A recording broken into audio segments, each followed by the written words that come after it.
ನಮಸ್ಕಾರ ಸ್ನೇಹಿತರೆ, ನಾನು ನಿಮ್ಮ ರೇಖಾ. ನಿಮ್ಮೆಲ್ಲರಿಗೂ ಪ್ರಿಯಾನಂದಿನಿ ಅಕಾಡೆಮಿಗೆ ಸ್ವಾಗತ. ಇವತ್ತಿನ ದಿನ ನಾವು ಗ್ರೂಪ್ ಸಿ ಎಕ್ಸಾಮ್ಗೆ ಸಂಬಂಧಪಟ್ಟಂತೆ ಪ್ರೀವಿಯಸ್ ಕ್ವಶನ್ ಪೇಪರನ್ನು ಅನಲೈಸ್ ಮಾಡ್ತಾ ಬರ್ತಾ ಇದ್ದೀವಿ. ಸೊ ಇದು ಭಾಗ 4 ಆಗುತ್ತೆ. ಭಾಗ 1, ಭಾಗ 2, ಭಾಗ 3 ಯಾರು ನೋಡಿಲ್ವೋ ಅವರು ಲಿಂಕನ್ನು ಕೊಟ್ಟಿರ್ತೀನಿ. ಸೊ ಅಲ್ಲಿ ಹೋಗಿ ನೀವು ಭಾಗ 1, ಭಾಗ 2, ಭಾಗ 3 ನೋಡ್ಬೋದು. ಸೊ ಭಾಗ 4ರಲ್ಲಿ ಈಗ 51ನಿಂದ ಕ್ವಶನ್ಸ್ಗಳನ್ನು ಅನಲೈಸ್ ಮಾಡ್ತಾ ಬರೋಣ. ಸೊ 51 ಕ್ವಶನ್ ಏನಿದೆ ಅಂದರೆ, ಪಟ್ಟಿ 1ರಲ್ಲಿ ರಾಷ್ಟ್ರೀಯ ಉದ್ಯಾನವನ ಕೊಟ್ಟಿದ್ದಾರೆ, ಪಟ್ಟಿ 2ರಲ್ಲಿ ರಾಜ್ಯಗಳನ್ನು ಕೊಟ್ಟಿದ್ದಾರೆ. ಸೊ ಪಟ್ಟಿ 1ರಲ್ಲಿ ರಾಷ್ಟ್ರೀಯ ಉದ್ಯಾನಗಳು ಯಾವ್ಯಾವ ಇದಾವೆ ಅಂದರೆ, ಸೈಲೆಂಟ್ ವ್ಯಾಲಿ ಇದೆ, ನೋಕ್ರಿಕ್ ಇದೆ, ನಾಗರಹೊಳೆ ಇದೆ, ಪನ್ನಾ ಇದೆ, ಮೇಘಾಲಯ, ಕೇರಳ, ಕರ್ನಾಟಕ, ಮಧ್ಯಪ್ರದೇಶ ಇದೆ. ಸೊ ಇವುಗಳನ್ನು ಹೊಂದಿಸಿ ಬರೋದಾದರೆ, Nagarhole Karnataka, Nokrek Meghalaya, Silent Valley Kerala, Panna Madhya Pradesh. So answer ಯಾವುದಾಗುತ್ತೆ? 1 2 1 ಸೊ 4 ಆಗುತ್ತೆ. 51 ಆನ್ಸರ್ ಯಾವುದಾಗುತ್ತೆ? 4 ಆಗುತ್ತೆ. ಸೊ ನೀವು ನ್ಯಾಷನಲ್ ಪಾರ್ಕ್ಗಳನ್ನು ರೀಸೆಂಟಾಗಿ ಯಾವುದು ಕರೆಂಟ್ ಇವೆಂಟ್ಸಲ್ಲಿ ಇದೆನೋ ಅವುಗಳನ್ನು ನೆನ್ಪಿಟ್ಕೊಳ್ತಾ ಬರಬೇಕು. ಸೊ ಕರೆಂಟ್ ಇವೆಂಟ್ಸ್ ಜೊತೆಗೇ ನೀವು ನ್ಯಾಷನಲ್ ಪಾರ್ಕ್ಸ್ಗಳನ್ನು ಅವುಗಳ ಬಗ್ಗೆ ಏನಕ್ಕೆ ಅದು ಕರೆಂಟ್ ಇವೆಂಟ್ಸಲ್ಲಿ ಇದೆ ಅಂತ ನೀವು ನೋಡ್ಕೊಳ್ತಾ ಬಂದಾಗ ನಿಮಗೆ ಈಸಿಯಾಗಿ ಕರೆಂಟ್ ಇವೆಂಟ್ಸನ್ನು ಕವರ್ ಮಾಡ್ದಂಗೆ ಆಗುತ್ತೆ, ಹಾಗೆಯೇ ಥಿಯರಿ ಪಾರ್ಟನ್ನು ಕವರ್ ಮಾಡ್ದಂಗೆ ಆಗುತ್ತೆ. ಸೊ ಟ್ರಿಕ್ಸ್ಗಳನ್ನು ಯೂಸ್ ಮಾಡಿಕೊಂಡು ನ್ಯಾಷನಲ್ ಪಾರ್ಕ್ಸ್ಗಳನ್ನು ನೆನಪಿಟ್ಕೊಂಡ್ರೆ ಹಾಗೆ ಅವುಗಳನ್ನು ಕರೆಂಟ್ ಇವೆಂಟ್ಸ್ಗೆ ಮ್ಯಾಚ್ ಮಾಡ್ತಾ ಹೋಗಿ.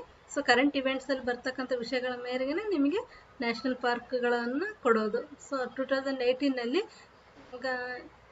ಕರೆಂಟ್ ಇವೆಂಟ್ಸ್ಗೆ ಸಂಬಂಧಪಟ್ಟಿರುತ್ತೆ ಇವೆಲ್ಲ. ಸೈಲೆಂಟ್ ವ್ಯಾಲಿ ಆಗಿರ್ಬೋದು, ನೋಕ್ರಿಕ್ ಆಗಿರ್ಬೋದು, ನಾಗರಹೊಳೆ ಆಗಿರ್ಬೋದು, ಪನ್ನಾ ಆಗಿರ್ಬೋದು. ಸೊ ಅದಕ್ಕೆ ಆವಾಗ ಆ ಕ್ವಶನ್ ಪೇಪರಲ್ಲಿ ಕೇಳಿದ್ದಾರೆ. ಸೊ ನೆಕ್ಸ್ಟ್ ನೀವು 2019, 20 ಹಾಗೆ 21ನಲ್ಲಿ ಯಾವುದಾದ್ರೂ ನ್ಯಾಷನಲ್ ಪಾರ್ಕ್ ಕರೆಂಟ್ ಇವೆಂಟ್ಸಲ್ಲಿ ಇತ್ತು ಅಂದರೆ ಅದನ್ನು ನೋಡ್ಕೊಳ್ರಿ. ಸೊ ಎಕ್ಸಾಮಲ್ಲಿ ಬರೋ ಚಾನ್ಸಸ್ ಇದೆ. ಹಾಗೆಯೇ ನಮ್ಮ ಕರ್ನಾಟಕದಲ್ಲಿ ಯಾವ್ಯಾವ ನ್ಯಾಷನಲ್ ಪಾರ್ಕ್ ಇದ್ದಾವೆ? 5 ನ್ಯಾಷನಲ್ ಪಾರ್ಕ್ ಇದ್ದಾವೆ. ನಾಗರಹೊಳೆ ಆಗಿರ್ಬೋದು, ಬಂಡೀಪುರ, ಹಂಸಿ ನ್ಯಾಷನಲ್ ಪಾರ್ಕ್ ಆಗಿರ್ಬೋದು, ಹೀಗೆ ಬಂಡೀಪುರ, ಹೀಗೆ ಎಷ್ಟು ಕರ್ನಾಟಕದಲ್ಲಿ ಇರ್ತಕ್ಕಂಥ ರಾಷ್ಟ್ರೀಯ ಉದ್ಯಾನಗಳನ್ನು ನೋಡ್ಕೊಳ್ರಿ. ಆನಂತರ ಇತ್ತೀಚೆಗೆ ಕೆಲವೊಂದು ಟೈಗರ್ ರಿಸರ್ವೇಷನ್ ಮಾಡಬೇಕು ಅಂತ ತೀರ್ಮಾನ ಮಾಡಲಾಗಿದೆ. ಸೊ ಅವುಗಳನ್ನು ನೆನ್ಪಿಟ್ಕೊಳ್ರಿ, ಯೂಸ್ ಆಗುತ್ತೆ. ನೆಕ್ಸ್ಟ್ ಪಾರ್ಟ್ 52 ಬರೋದಾದರೆ, ಭಾರತದ 18 ವಿಜ್ಞಾನಿಗಳು ಸೇರಿದಂತೆ ಅಂತಾರಾಷ್ಟ್ರೀಯ ವಿಜ್ಞಾನಿಗಳ ತಂಡ ಮೊಟ್ಟ ಮೊದಲಿಗೆ ಬಹಿರಂಗಪಡಿಸಿದ ವಂಶವಾಹಿ ಸಂಕೇತವು ಈ ಕೆಳಗಿನ ವ್ಯಾಪಕವಾಗಿ ಬೆಳೆಯುವ ಯಾವ ಬೆಳೆಯನ್ನು ಕುರಿತಿದ್ದು ಅಂತ ಕೇಳಿದ್ದಾರೆ. ಆಪ್ಷನ್ ಗೋಧಿ, ಅಕ್ಕಿ, ಮೆಕ್ಕೆಜೋಳ, ಜೋಳ ಅಂತ ಕೊಟ್ಟಿದ್ದಾರೆ. ಸೊ ಆನ್ಸರ್ ಇಸ್ 1 ಗೋಧಿ. 53 ಮೊಹೇಂದರ್ ಸಿಂಗ್ ಗಿಲ್ 3 ಜಿಗಿತ ಕ್ರೀಡೆಯಲ್ಲಿ 1970ರಲ್ಲಿ ಚಿನ್ನದ ಪದಕವನ್ನು ಬ್ಯಾಂಕಾಕ್ ಏಷ್ಯನ್ ಕ್ರೀಡೆಯಲ್ಲಿ ಪಡೆದರು. 2018ರಲ್ಲಿ ಜಕಾರ್ತಾ ಏಷ್ಯನ್ ಕ್ರೀಡೆಗಳಲ್ಲಿ ಪುರುಷರ ಸ್ತ್ರೀ ಜಿಗಿತದ ಕ್ರೀಡೆಯಲ್ಲಿ ಮೈಲಿಗಲ್ಲು ಸಾಧನೆ ಮಾಡಿದ 2ನೇ ಭಾರತೀಯ ಕ್ರೀಡಾಪಟು ಯಾರು ಅಂತ ಕೇಳಿದ್ದಾರೆ. So answer is Harpinder Singh. 54th ಬರೋದಾದರೆ, ಕಾಕಡು 2018 ಕುರಿತು ಕೆಳಗಿನ ಹೇಳಿಕೆಗಳನ್ನು ಪರಿಗಣಿಸಿ ಅಂತ ಇದೆ. ಎ, ಅದು ಬಹುಮುಖ ಪ್ರಾದೇಶಿಕ ಸಾಗರ ಒಪ್ಪಂದದ ತಾಲೀಮಿನ 14ನೇ ಆವೃತ್ತಿಯಾಗಿದೆ. ಅದು ಆಸ್ಟ್ರೇಲಿಯಾದ ಡಾರ್ವಿನ್ನಲ್ಲಿ ನಡೆಯಿತು. ಬಿ, ಭಾರತೀಯ ನೌಕಾದಳ ನೌಕೆ INS ಸಹ್ಯಾದ್ರಿಯು ಈ ತಾಲೀಮಿನಲ್ಲಿ ಭಾಗವಹಿಸಿತು ಅಂತ ಕೇಳಿದರೆ, ಮೇಲಿನ ಹೇಳಿಕೆಯಲ್ಲಿ ಯಾವ್ಯಾವ ಸರಿ ಅಂತ ನೀಡಿರುವ ಆಯ್ಕೆಗಳಲ್ಲಿ ಸರಿಯಾದ ಉತ್ತರಕ್ಕಾಗಿ ಸಂಕೇತವನ್ನು ಆರಿಸಿ ಅಂತ ಇದೆ. ಸೊ ಆಪ್ಷನ್ ಎ ಮಾತ್ರ, ಬಿ ಮಾತ್ರ, ಎ ಬಿ 2 ಎ ಆಗಲಿ ಬಿ ಆಗಲಿ ಅಲ್ಲ ಅಂತ ಕೇಳಿದರೆ. So answer is C, A ಮತ್ತು ಬಿ 2 ಹೌದು. ಸೊ 2018ನಲ್ಲಿ ನಡೆದಿರ್ತಕ್ಕಂಥ ಕಾಕಡು 2008 ಇದರ ಆಸ್ಟ್ರೇಲಿಯಾದ ಡಾರ್ವಿನ್ನಲ್ಲಿ ನಡೆಯುತ್ತೆ. ಇದರಲ್ಲಿ INS ಸಹ್ಯಾದ್ರಿಯು ಭಾಗವಹಿಸುತ್ತೆ. ಸೊ ಹೀಗೇನೆ ಕೆಲವೊಂದು ನೌಕಾ ಪ್ರದರ್ಶನಗಳನ್ನು ನೀವು ನೋಡ್ಕೋಬೇಕು ಕರೆಂಟ್ ಇವೆಂಟ್ಸ್ಗೆ ತಕ್ಕಂತೆ. ಹಾಗೆ ಇತ್ತೀಚೆಗೆ ನಡೆದಿರ್ತಕ್ಕಂಥ ಕ್ರೀಡೆಗಳಲ್ಲಿ ಗೆದ್ದವರು ಯಾರು, ಸೊ ಯಾವ ಪದಕವನ್ನು ಗೆದ್ದರು ಅನ್ನೋದು ಕೂಡ ನೆನ್ಪಿಟ್ಕೊಟ್ರಿ. ಎಷ್ಟು ಪದಕಗಳನ್ನು ಗೆದ್ದರು ಅಂತ ನೆನ್ಪಿಟ್ಕೋಬೇಕು. ಸೊ ಎಕ್ಸಾಮಲ್ಲಿ ಬರೋ ಚಾನ್ಸಸ್ ಇರುತ್ತೆ. ನೆಕ್ಸ್ಟ್ ಕ್ವಶನ್ ಬರೋದಾದರೆ 55, ಈಚಿನ ದಿನಗಳಲ್ಲಿ ಗುಂಪು ಗೊಂದಲ ಘಟನೆಗಳ ಹೆಚ್ಚಳದ ಜಾಗೃತಿಯಿಂದಾಗಿ ಘನ ಸರ್ವೋಚ್ಚ ನ್ಯಾಯಾಲಯವು ಕೇಂದ್ರ ಸರ್ಕಾರಕ್ಕೆ ನಿರ್ದೇಶನ ನೀಡಿ ಅಂತಹ ಘಟನೆಗಳನ್ನು ಗೂಂಡಾವರ್ತನೆ ಹೀನ ಕಾರ್ಯ ಎಂದು ತಿಳಿಸಿತು. ಈ ಕೆಳಗಿನ ಸಮಿತಿಗಳ ಪೈಕಿ ಯಾವ ಸಮಿತಿಯು ಗುಂಪುಗೊಂಡಾಗಿರಿ ಮತ್ತು ಹಿಂಸೆಯ ವಿರುದ್ಧವಾಗಿ ನಿಯಮಗಳನ್ನು ಕೇಂದ್ರ ಸರ್ಕಾರಕ್ಕೆ ಸಲಹೆ ನೀಡಲು ರಚಿತವಾಗಿತ್ತು ಅಂತ ಇದೆ. ಆಪ್ಷನ್ಗಳು ಬಂದ್ಬಿಟ್ಟು ರಾಜೀವ್ ಗೌಬಾ ಸಮಿತಿ, ತಾರಕನಾಥ್ ಸಮಿತಿ, OP ನೀಲ್ ಸಮಿತಿ, ಇಂದ್ರಜಿತ್ ಸಿಂಗ್ ಸಮಿತಿ. So answer is Rajiv Gauba ಸಮಿತಿ. ಸೊ ಸರ್ವೋಚ್ಚ ನ್ಯಾಯಾಲಯದ ಈ ತರ ನೀವು ಕ್ವಶನ್ಸ್ಗಳನ್ನ ಅನಲೈಸ್ ಮಾಡಬೇಕಾದ್ರೆ ಈಗ ಸುಪ್ರೀಂ ಕೋರ್ಟ್ ಬಂತು, ಈ ಸುಪ್ರೀಂ ಕೋರ್ಟ್ ಬಗ್ಗೆ ನೀವು ನೋಡ್ಕೋಬೇಕಾಗುತ್ತೆ. ಸೊ ಒಂದು ಕ್ವಶನ್ ಪೇಪರ್ ನಾವು ಅನಲೈಸ್ ಮಾಡ್ತೀವಿ ಅಂದ್ರೆ ಅದಕ್ಕೆ ರಿಲೇಟೆಡ್ ಆಗಿರ್ತಕ್ಕಂಥ ಎಷ್ಟೋ ವಿಷಯಗಳನ್ನ ನಾವು ತಿಳ್ಕೊಂತ ರಿವಿಷನ್ ಮಾಡ್ತಾ ಹೋಗ್ಬೇಕು. ಸೊ ಹಾಗಾದ್ರೆ ಮಾತ್ರ ಕ್ವಶನ್ ಪೇಪರ್ ಅನಲೈಸ್ ಅನ್ನೋದು. ಇಲ್ಲ ಅಂದ್ರೆ ಕ್ವಶನ್ಗೆ ಆನ್ಸರ್ ಕ್ವಶನ್ಸ್ ಈ ತರ ನೋಡ್ಕೊಂತ ಹೋದ್ರೆ ನಮ್ಗೆ ಏನು ಯೂಸ್ ಆಗಲ್ಲ. ಸೊ ಹಾಗಾಗಿ ಅನಲೈಸ್ ಮಾಡ್ತಾ ಬನ್ನಿ ಅಂತ ಅದಕ್ಕೆ ಹೇಳೋದು. ಸರ್ವೋಚ್ಚ ನ್ಯಾಯಾಲಯ ಅಂದ ತಕ್ಷಣ ಇದು ಯಾವ ಭಾಗದಲ್ಲಿ ಬರುತ್ತೆ, ಯಾವಾಗ ಜಾರಿಗೆ ಬಂತು, ಸೊ ಎಷ್ಟನೇ ವಿಧಿಯಿಂದ ಎಷ್ಟನೇ ವಿಧಿವರೆಗೂ ಸುಪ್ರೀಂ ಕೋರ್ಟ್ಗೆ ಸಂಬಂಧಪಡುತ್ತೆ ಸಂವಿಧಾನದಲ್ಲಿ ಅಂತ ನೋಡಬೇಕು. ನಾವು ಸುಪ್ರೀಂ ಕೋರ್ಟ್ನ ಮೂಲಭೂತ ಹಕ್ಕುಗಳ ರಕ್ಷಕ ಅಂತ ಕರಿತೀವಲ್ವಾ. ಸೊ ಹೀಗೆ ಕೆಲವೊಂದು ಮಾಹಿತಿಗಳನ್ನ ನೀವು ಕ್ವಶನ್ ಪೇಪರ್ ಬಿಡಿಸ್ಬೇಕಾದ್ರೆ ನೋಡ್ಕೊಂತ ಬಂದಾಗ ಟೈಮ್ ನಿಮಗೆ ಮ್ಯಾನೇಜ್ಮೆಂಟ್ ಮಾಡಲಿಕ್ಕೆ ಈಸಿ ಆಗುತ್ತೆ. ಸೊ ಇದು ಸುಪ್ರೀಂ ಕೋರ್ಟ್ 1950 ಜನವರಿ 28 ಜಾರಿಗೆ ಬರುತ್ತೆ. ಇದನ್ನು ಮೂಲಭೂತ ಹಕ್ಕುಗಳ ರಕ್ಷಕ ಅಂತ ಕರಿತೀವಿ. 124 147 ವಿಧಿವರೆಗೂ ಇದು ಒಳಗೊಂಡಿದೆ. ಸೊ ಈ ಪ್ರಸ್ತುತ ನ್ಯಾಯಾಧೀಶರ ಸಂಖ್ಯೆ ಬಂದ್ಬಿಟ್ಟು 34 ಇದೆ. ನಮ್ಮ ಸುಪ್ರೀಂ ಕೋರ್ಟ್ನ ನ್ಯಾಯಾಧೀಶರನ್ನ ರಾಷ್ಟ್ರ ಅಧ್ಯಕ್ಷರು ಆಯ್ಕೆ ಮಾಡ್ತಾರೆ. ಇದಿಷ್ಟು ಸುಪ್ರೀಂ ಕೋರ್ಟ್ ಬಗ್ಗೆ. ನೀವು ಇದೇ ರೀತಿ ಕ್ವಶನ್ ಪೇಪರ್ ಅನ್ನ ಬಿಡಿಸ್ಬೇಕಾದ್ರೆ ನೀವು ಅಲ್ಲಿ ಬಂದಿರ್ತಕ್ಕಂಥ ವಿಷಯಗಳ ಬಗ್ಗೆ ಇನ್ನೂ ಜಾಸ್ತಿ ಮಾಹಿತಿಗಳನ್ನು ಪಡಿತಾ ಹೋಗ್ಬೇಕು. ಹಾಗೇನೆ ತಾರಕನಾಥ್ ಸಮಿತಿ ಯಾವುದಕ್ಕೆ ಸಂಬಂಧಪಟ್ಟಿದ್ದು, ನೀಲ್ ಸಮಿತಿ ಯಾವುದಕ್ಕೆ ಸಂಬಂಧಪಟ್ಟಿದ್ದು, ಇಂದ್ರಜಿತ್ ಸಿಂಗ್ ಸಮಿತಿ ಯಾವುದಕ್ಕೆ ಸಂಬಂಧಪಟ್ಟಿದ್ದು ಅಂತ ನೋಡಿ ಗೂಗಲಲ್ಲಿ ಸರ್ಚ್ ಮಾಡಿ. ಸೊ ಆವಾಗ ಮಾತ್ರ ನಿಮಗೆ ಒಂದು ಕ್ವಶನ್ ಅಲ್ಲಿ ಒಂದು ಆನ್ಸರ್ ಆದ್ರೆ ಇನ್ನು 3 ಆಪ್ಷನ್ಗಳ ವಿಷಯಗಳು ನಿಮಗೆ ಗೊತ್ತಾಗ್ತವೆ. ಪ್ಲಸ್ ಕ್ವಶನ್ ಅಲ್ಲಿ ಬಂದಿರತಕ್ಕಂಥ ಕೆಲವೊಂದು ಥಿಯರಿ ಪಾರ್ಟ್ಗಳು ಕೂಡ ನಿಮಗೆ ಗೊತ್ತಾಗ್ತವೆ. ಆದ್ರಿಂದನೇ ಪ್ರೀವಿಯಸ್ ಕ್ವಶನ್ ಪೇಪರ್ನ ನಾವು ಅನಲೈಸ್ ಮಾಡಬೇಕು ಅಂತ ಹೇಳೋದು. ಸೊ 56ಗೆ ಬರೋದಾದ್ರೆ, ರಕ್ಷಣಾ ಸಚಿವಾಲಯದ ಸಮಗ್ರ ರಕ್ಷಣಾ ಸಿಬ್ಬಂದಿಯು ಒಡಂಬಡಿಕೆ ಒಂದನ್ನು ಸಹಿ ಮಾಡಿ ಈ ಕೆಳಗಿನ ಯಾವ ಸಂಸ್ಥೆಯೊಂದಿಗೆ ಉಪಗ್ರಹಾಧಾರಿತವಾಗಿ ಟೆಲಿಮೆಡಿಸಿನ್ ಕೇಂದ್ರಗಳನ್ನು ಸ್ಥಾಪಿಸುವ ಮೂಲಕ ತುರ್ತು ವೈದ್ಯಕೀಯ ಬೆಂಬಲವನ್ನು ಸುಧಾರಿಸಿ ಉನ್ನತ ಎತ್ತರದ ಸ್ಥಳಗಳಲ್ಲಿ ಮುಖ್ಯವಾಗಿ ಸಿಯಾಚಿನ್ನಲ್ಲಿನ ಭಾರತೀಯ ಸೈನಿಕರಿಗೆ ಒದಗಿಸುವ ವ್ಯವಸ್ಥೆ ಮಾಡಿತು ಅಂತ ಕೇಳಿದ್ದಾರೆ. ಸೊ ಆಪ್ಷನ್ಗಳು ಬಂದ್ಬಿಟ್ಟು VSSC, 2 ISRO, 3 ಬ್ಯಾರಕ್ BARC, 4ನೇದು DRDO. So answer ಬಂದ್ಬಿಟ್ಟು ಇಸ್ರೋ. ಸೊ ಈಗ ನೀವು ಇಸ್ರೋ ಬಗ್ಗೆನೂ ಹೆಚ್ಚಿಗೆ ಒತ್ತನ್ನು ಕೊಟ್ಟು ನೋಡ್ಕೋಬೇಕಾಗುತ್ತೆ. ಯಾಕಂದ್ರೆ ಇಸ್ರೋ ಅಥವಾ DRDO ಇವುಗಳ ಬಗ್ಗೆ ಒಂದು ಕ್ವಶನ್ ಅಂತೂ ಗ್ಯಾರಂಟಿ ಇರುತ್ತೆ. ಇಲ್ಲ DRDO ಬಗ್ಗೆನೂ ಒಂದು ಕ್ವಶನ್ ಇರುತ್ತೆ, ಇಸ್ರೋ ಬಗ್ಗೆನೂ ಒಂದು ಕ್ವಶನ್ಸ್ ಇರುತ್ತೆ. ಇಸ್ರೋ ಆಗಿರ್ಬೋದು ಅಥವಾ DRDO ಆಗಿರ್ಬೋದು ಇತ್ತೀಚೆಗೆ ಉಡಾವಣೆ ಮಾಡಿರ್ತಕ್ಕಂಥ ರಾಕೆಟ್ಗಳ ಬಗ್ಗೆ ಆಗಿರ್ಬೋದು, ರಾಕೆಟ್ ವೆಹಿಕಲ್ಸ್ಗಳ ಬಗ್ಗೆ ಆಗಿರ್ಬೋದು. ಸೊ ಕ್ವಶನ್ಸ್ಗಳನ್ನು ಕೇಳ್ತಾರೆ. ಹಾಗಾಗಿ ಅವುಗಳ ಬಗ್ಗೆ ನೋಡ್ಕೊಂತ ಹೋಗ್ಬೇಕು. ಇಸ್ರೋ ಬಂದ್ಬಿಟ್ಟು ಇಂಡಿಯನ್ ಸ್ಪೇಸ್ ರಿಸರ್ಚ್ ಆರ್ಗನೈಸೇಷನ್ ಅಂತ ಕರಿತೀವಿ. ಈಗ ಪ್ರಸ್ತುತ ಅಧ್ಯಕ್ಷರು ಡಾಕ್ಟರ್ K. ಶಿವನ್ ಅವರಿದ್ದಾರೆ. ಇದು 15 ಆಗಸ್ಟ್ 1969 ಜಾರಿಗೆ ಬರುತ್ತೆ. ಫೌಂಡರ್ ಬಂದ್ಬಿಟ್ಟು ನಿಮ್ಗೆಲ್ಲರಿಗೂ ಗೊತ್ತಿರುವಂತೆಯೇ ವಿಕ್ರಮ್ ಸಾರಾಭಾಯಿ ಅವರು. 57th ಕ್ವಶನ್ ಬರೋದಾದ್ರೆ, ಕೆಳಗಿನ ಯಾವ ದೇಶದಲ್ಲಿ 4ನೇ ಅಂತಾರಾಷ್ಟ್ರೀಯ ಆಯುರ್ವೇದ ಅಧಿವೇಶನವನ್ನು ಸಂಘಟಿಸಲಾಯಿತು ಅಂತ ಕೇಳಿದ್ದಾರೆ. ಆಪ್ಷನ್ಗಳು ಬಂದ್ಬಿಟ್ಟು ಫಿನ್ಲ್ಯಾಂಡ್, ನೆದರ್ಲ್ಯಾಂಡ್, ರಷ್ಯಾ, ಅಮೆರಿಕ ಸಂಯುಕ್ತ ಸಂಸ್ಥಾನ. ಸೊ 57 ಆನ್ಸರ್ ಇಸ್ ನೆದರ್ಲ್ಯಾಂಡ್ ಅಲ್ಲಿ ಅಂತಾರಾಷ್ಟ್ರೀಯ ಆಯುರ್ವೇದ ಅಧಿವೇಶನ ಸಂಘಟಿಸಲಾಯಿತು. ಸೊ 2019 ಎಲ್ಲಿ ಸಂಘಟಿಸಲಾಯಿತು ಅಂತ ನೀವು ಸರ್ಚ್ ಮಾಡಿ. ಸೊ ಈ ರೀತಿ ಕರೆಂಟ್ ಇವೆಂಟ್ಸ್ಗೂ ಟ್ಯಾಲಿ ಮಾಡ್ತಾ ಹೋಗ್ತಾ ಹೋಗಿ. 58 ಇತ್ತೀಚೆಗೆ DRDOದ ಹೊಸ ಚೇರ್ಮನ್ ಆಗಿ 2 ವರ್ಷ ಅವಧಿಗೆ ನೇಮಕಗೊಂಡವರು ಯಾರು ಅಂತ ಕೇಳಿದ್ದಾರೆ. So option Atul Kumar, Vinay Dikki, Satish Reddy, Sanjay Mitra. So option is G. Satish Reddy. ಪ್ರಸ್ತುತನೂ ಅವರೇ ಅಧ್ಯಕ್ಷರಾಗಿದ್ದಾರೆ. ಸೊ 59 DRDOದ ಬಗ್ಗೆ ನಾವು ಹೇಳ್ಬೇಕಂದ್ರೆ, DRDOನು ಇದು defence research and development organisation ಅಂತ ಕರಿತೀವಿ. ಸೊ ಹೆಡ್ ಕ್ವಾರ್ಟರ್ ಬಂದ್ಬಿಟ್ಟು ನ್ಯೂ ದೆಹಲಿಯಲ್ಲಿದೆ. ಇದು 1958 ಜಾರಿಗೆ ಬರುತ್ತೆ DRDO. ಸೊ 59th ಕ್ವಶನ್ ಬಂದಾಗ, ಈ ಕೆಳಗಿನ ಯಾವ ಸಂಸ್ಥೆಯು ಜಗತ್ತಿನ ಮೊದಲ ಬ್ಲಾಕ್ ಚೈನ್ ಬ್ಯಾಂಡ್ I ಅನ್ನು ರೂಪಿಸಿ ವಿನಿಯೋಗಿಸಿ ವರ್ಗಾವಣೆ ಮಾಡಿ ಮತ್ತು ವಿತರಿತ ಲೆಡ್ಜರ್ ತಂತ್ರಜ್ಞಾನ ಬಳಕೆ ಮಾಡುವುದರಿಂದ ಅದರ ಜೀವಿತ ಚಕ್ರದ ಮೂಲಕ ನಿರ್ವಹಣೆಯನ್ನು ಜಾರಿಗೆ ತಂದಿತು ಅಂತ ಇದೆ. ಆಪ್ಷನ್ 1 ವಿಶ್ವ ಬ್ಯಾಂಕ್, 2 ಏಷ್ಯನ್ ಡೆವಲಪ್ಮೆಂಟ್ ಬ್ಯಾಂಕ್, 3 ಅಂತಾರಾಷ್ಟ್ರೀಯ ವಿತ್ತೀಯ ನಿಧಿ IMF, 4 ಅಂತಾರಾಷ್ಟ್ರೀಯ ದೂರ ಸಂವಹನ ಒಕ್ಕೂಟ. ಸೊ ಆನ್ಸರ್ ಇಸ್ ವಿಶ್ವ ಬ್ಯಾಂಕ್. ವರ್ಲ್ಡ್ ಬ್ಯಾಂಕ್ ನಿಮಗೆಲ್ಲರೂ ಗೊತ್ತಿರೋ ಹಾಗೆ world bank head quarter Washington DC ಯಲ್ಲಿದೆ. ಪ್ರೆಸಿಡೆಂಟ್ ಬಂದ್ಬಿಟ್ಟು ಡೇವಿಡ್ ಮಲ್ಪಾಡಿ ಈಗ ಇರ್ತಕ್ಕಂಥದ್ದು. ಆರ್ಗನೈಸೇಷನ್ ವರ್ಲ್ಡ್ ಬ್ಯಾಂಕ್ ಗ್ರೂಪ್ ಮಾಡ್ತಿದ್ದಾರೆ ಈಗ ಪ್ರಸ್ತುತವಾಗಿ. ಜುಲೈ 1944 ವಿಶ್ವ ಬ್ಯಾಂಕ್ ಜಾರಿಗೆ ಬರುತ್ತೆ. ಸೊ ಇದಿಷ್ಟು ವಿಶ್ವ ಬ್ಯಾಂಕ್. ಹಾಗೆ ಏಷ್ಯನ್ ಡೆವಲಪ್ಮೆಂಟ್ ಬ್ಯಾಂಕ್, ಅಂತಾರಾಷ್ಟ್ರೀಯ ವಿತ್ತೀಯ ನಿಧಿ, ಅಂತಾರಾಷ್ಟ್ರೀಯ ದೂರ ಸಂವಹನ ಒಕ್ಕೂಟ ಇವುಗಳ ಬಗ್ಗೆ ನಾವು ಹೆಚ್ಚಿಗೆ ನೋಡ್ತಾ ಹೋಗ್ಬೇಕು. ಸೊ ಒಂದಲ್ಲ ಒಂದು ರೀತಿ ಬೇರೆ ವಿಶ್ವ ಬ್ಯಾಂಕ್ ಬಗ್ಗೆ ಬರ್ಬೋದು, ಇಲ್ಲ ಏಷ್ಯನ್ ಡೆವಲಪ್ಮೆಂಟ್ ಬ್ಯಾಂಕ್ಗಳ ಬಗ್ಗೆ ಬರ್ಬೋದು, ಹಾಗೆ ಅಂತಾರಾಷ್ಟ್ರೀಯ ವಿತ್ತೀಯ ನಿಧಿ IMF ಬಗ್ಗೆ ಬರ್ಬೋದು. ಸೊ ಹಾಗಾಗಿ ಇವುಗಳ ಬಗ್ಗೆ ನೋಡ್ಕೊಳ್ತಾ ಹೋಗ್ರಿ. ಸೊ ಒಂದು ಕ್ವಶನ್ ಪೇಪರನ್ನು ನಾವು ಬಿಡಿಸಿದಾಗ ಥಿಯರಿ ಪಾರ್ಟನ್ನು ಕವರ್ ಮಾಡ್ತಾ ಹೋಗಬೇಕು. ಸೊ ಹಾಗಾದಾಗ ಮಾತ್ರ ನಾವು ಕ್ವಶನ್ ಪೇಪರ್ ಬಿಡಿಸಿದ ರೀತಿ ಯೂಸ್ ಆಗುತ್ತೆ.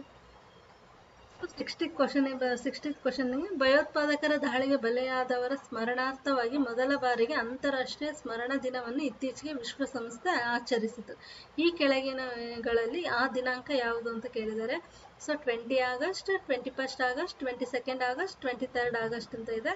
So answer is 21 August. Kannada ಚಿತ್ರ ನಿರ್ಮಾಪಕರು 61 ಕ್ವಶನ್. ಕನ್ನಡ ಚಿತ್ರ ನಿರ್ಮಾಪಕರು ಭಾರತೀಯ ಫಿಲ್ಮ್ ಚೇಂಬರ್ ಆಫ್ ಕಾಮರ್ಸ್ನ ಅಧ್ಯಕ್ಷರಾಗಿದ್ದ ಏಕೈಕ ಕನ್ನಡಿಗರು ಇತ್ತೀಚೆಗೆ ವಿಧಿವಶರಾದರು. ಅವರ ಹೆಸರು ಅಂತ ಕೇಳಿದ್ದಾರೆ. So option 1 Anandamurthy, V Harikrishna, M Bhaktavatsala, C Ramachari ಅಂತ ಇದೆ. So answer is M Bhaktavatsala. So ಕರ್ನಾಟಕಕ್ಕೆ ಸಂಬಂಧಪಟ್ಟಂತೆ ಮನೋರಂಜನಾ ಕ್ಷೇತ್ರದಲ್ಲೂ ನೀವು ಕೆಲವೊಂದು ಕರೆಂಟ್ ಇವೆಂಟ್ಸ್ ಸಂಬಂಧಪಟ್ಟಂತೆ ನೋಡ್ಕೊಂತ ಹೋಗ್ಬೇಕು. 62 ಪುರುಷರ ಹಾಕಿಯಲ್ಲಿ ಭಾರತೀಯ ಪುರುಷರ ಅಂತಾರಾಷ್ಟ್ರೀಯ ಹಾಕಿ ತಂಡವು 2018 ಜಾಕರ್ತಾ ಏಷ್ಯನ್ ಕ್ರೀಡೆಯಲ್ಲಿ ಕಂಚು ಗಳಿಸಿತು. ಕಂಚು ಗೆಲ್ಲಲು ಭಾರತದಿಂದ ಈ ಕೆಳಗಿನ ಯಾವ ದೇಶವು ಸೋಲಲ್ಪಟ್ಟಿತ್ತು ಅಂತ ಕೇಳಿದ್ದಾರೆ. ಸೊ ಆನ್ಸರ್ಸ್ ನೋಡೋದಾದ್ರೆ ಆಪ್ಷನ್ಸ್ ದಕ್ಷಿಣ ಕೊರಿಯಾ, ಪಾಕಿಸ್ತಾನ, ಜಪಾನ್ ಮತ್ತೆ ವಿಯೆಟ್ನಾಂ ಅಂತ ಇದೆ. ಸೊ ಆನ್ಸರ್ ಇದು ಪಾಕಿಸ್ತಾನ. 63 ಕ್ವಶನ್. ಭಾರತೀಯ ರಿಸರ್ವ್ ಬ್ಯಾಂಕ್ನ ಮೇರೆಗೆ ಅದರ ಇತ್ತೀಚಿನ ವಾರ್ಷಿಕ ಮಾಹಿತಿಯಲ್ಲಿ ಹಣಕಾಸಿನ ವರ್ಷ 2017-18 ಭಾರತಕ್ಕೆ ಬಂದ ವಿದೇಶಿ ನೇರ ಹೂಡಿಕೆ ಅಧಿಕ ಆಕಾರದ ಮೂಲವಾಗಿ ಯಾವ ದೇಶವನ್ನು ಲೆಕ್ಕಿಸಿದೆ ಅಂತ ಕೇಳಿದ್ದಾರೆ. ಸೊ ಆಪ್ಷನ್ಗಳು ನೋಡೋದಾದ್ರೆ Singapore, France, Germany, Mauritius. So answer ನೋಡೋದಾದ್ರೆ ಮ್ಯಾರಿಸಸ್. ಸೊ ಇದೇ ರೀತಿ 2019-20 ಆಗಿರ್ಬೋದು ಅಥವಾ 2021 ಆಗಿರ್ಬೋದು ವಿದೇಶಿ ನೇರ ಹೂಡಿಕೆ ಅಧಿಕ ಆಕಾರದ ಮೂಲ ಯಾವ ದೇಶವನ್ನು ಲೆಕ್ಕಿಸಿದೆ ಅಥವಾ ಯಾವ ದೇಶದಿಂದ ಬಂದಿದೆ ಅಂತ ನೀವು ನೋಡ್ತಾ ಹೋಗಬೇಕು. ಸೊ 64 ಕ್ವಶನ್ ಬರೋದಾದ್ರೆ ವಿಶ್ವಸಂಸ್ಥೆ ಅಂತಾರಾಷ್ಟ್ರೀಯ ದಶಕಗಳನ್ನು ಒಂದು ನಡವಳಿಕೆಯೊಂದಿಗೆ ಆಚರಿಸುತ್ತಿದ್ದು ವಿಶ್ವಸಂಸ್ಥೆ 2016-2025 ಹೀಗೆಂದು ಘೋಷಿಸಿದೆ ಅಂತ ಇದೆ. ಸೊ ಆಪ್ಷನ್ 1 ವಿಶ್ವಸಂಸ್ಥೆ ಕುಟುಂಬ ರಚನೆಯ ದಶಕ, ವಿಶ್ವಸಂಸ್ಥೆ ಪೌಷ್ಟಿಕಾಂಶವನ್ನು ಕುರಿತ ಕ್ರಿಯೆ ಕ್ರಮದ ದಶಕ, 3ನೇದು ಆಫ್ರಿಕಾ ಮರುಭೂಮಿಯ ಜನರಿಗಾಗಿ ಅಂತಾರಾಷ್ಟ್ರೀಯ ದಶಕ, 4ನೇದು ವಸಾಹತುಶಾಹಿ ನಿರ್ಮೂಲನಕ್ಕಾಗಿ ಅಂತಾರಾಷ್ಟ್ರೀಯ ದಶಕ. ಸೊ ಆನ್ಸರ್ ಈಸ್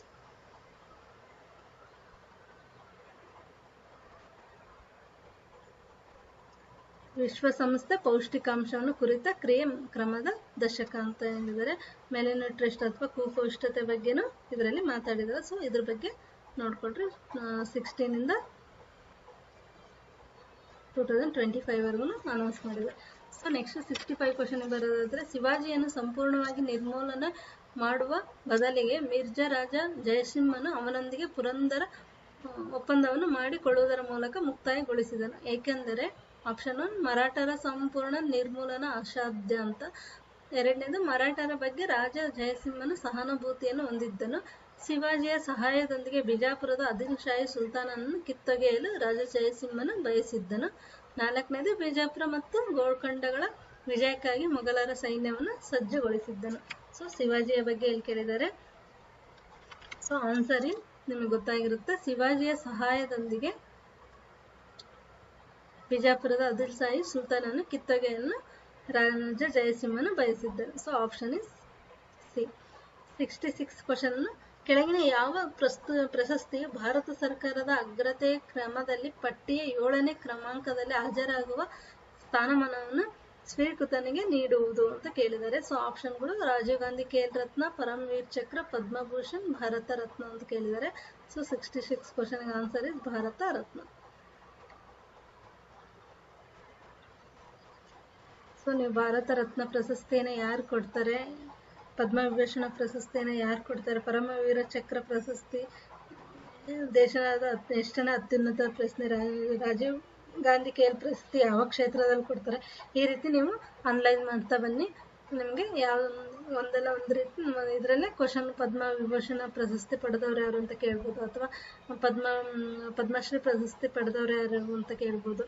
ಸೊ ಹಾಗೆ ಪ್ರಶಸ್ತಿಗಳ ಬಗ್ಗೆನ ನೀವು ನೋಡ್ಕೊಂತ ಬರಬೇಕು.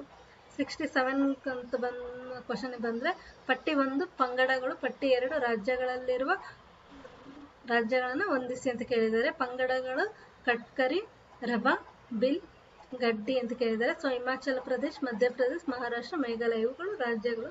ಸೊ ಆನ್ಸರ್ಗಳನ್ನು ನೋಡೋದಾದ್ರೆ